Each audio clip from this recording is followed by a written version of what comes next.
Ces rencontres internationales sur les véhicules écologiques étaient finalement un besoin qui se faisait ressentir. Eh bien, c'est à Alès que cela se fait grâce à notre collègue Max Rostam.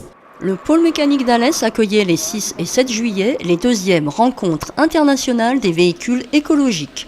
L'occasion pour les élus et les professionnels de faire le point sur le marché des voitures vertes.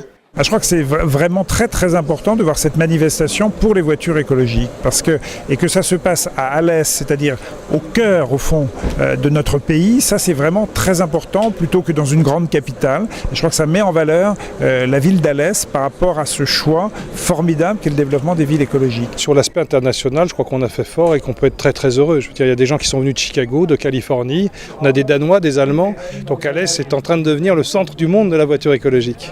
L'évolution vers les véhicules décarbonés, qu'ils soient électriques, hybrides, au bioéthanol ou au gaz, est devenue une nécessité absolue sur le plan environnemental. À partir du moment où il y aura 100 millions de véhicules sur les routes, ou plutôt vendus chaque année en fait en 2020, je pense qu'on n'a pas d'autre option que de réduire la consommation.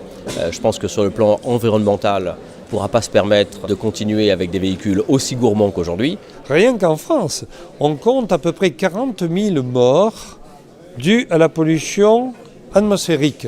Et comme les transports sont une part importante de cette pollution, vous voyez tout l'intérêt qu'il y a à développer des modes de circulation beaucoup plus propres. Je crois qu'il est important que la population vienne sur site, vienne même essayer ces véhicules, de telle manière qu'ils puissent s'habituer à voir ces véhicules, à les utiliser et finalement à intégrer culturellement qu'il n'y a rien de bien particulier par rapport à un véhicule thermique. 30 exposants étaient présents pour montrer que les véhicules tout électriques ou hybrides sont déjà les véhicules d'aujourd'hui. Il y a encore une espèce de méfiance à l'égard des voitures écologiques, et électriques, des voitures hybrides, parce qu'on a le sentiment que ce n'est pas des vraies voitures. Or, on a fait de tels progrès aujourd'hui que, en tout cas, beaucoup de ces modèles sont des modèles tout à fait classiques et normaux, avec ces différences qu'ils ne polluent pas. La Jazz, celle qui est derrière moi, c'est la première citadine au monde hybride. Donc elle est déjà sur le commerce et il y a déjà des clients qui sont heureux de rouler avec cette voiture. Ça se conduit comme une voiture classique. Il n'y a pas besoin d'un apprentissage bien précis sur la voiture. C'est une voiture classique. Simplement la voiture, elle s'autogère elle-même.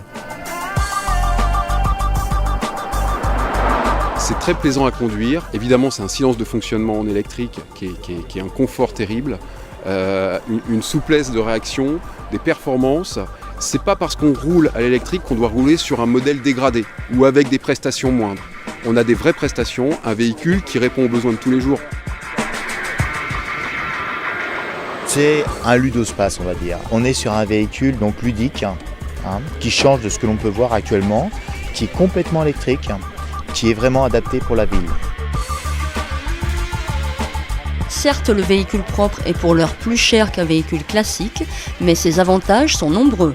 Pas de pollution, pas de bruit et un coût nettement inférieur au quotidien.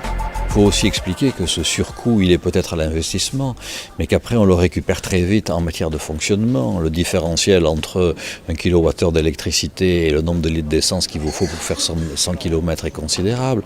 Il faut ajouter à ça l'absence quasi totale de coûts d'entretien d'un véhicule électrique. Il faut ajouter à ça le différentiel en matière d'assurance, c'était évoqué. Donc en réalité, il faut aussi beaucoup de pédagogie, beaucoup d'explications. La pompe à essence, elle est dans votre garage.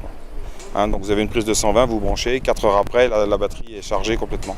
La cause des véhicules écologiques prend donc de l'épaisseur. Je suis plutôt optimiste et on a bien vu, et là on voit bien par les interventions de personnalités de très haut niveau et notamment sur le plan technique que les choses avancent et que la prise de conscience se fait. Une révolution qui est en marche depuis Alès, formidable.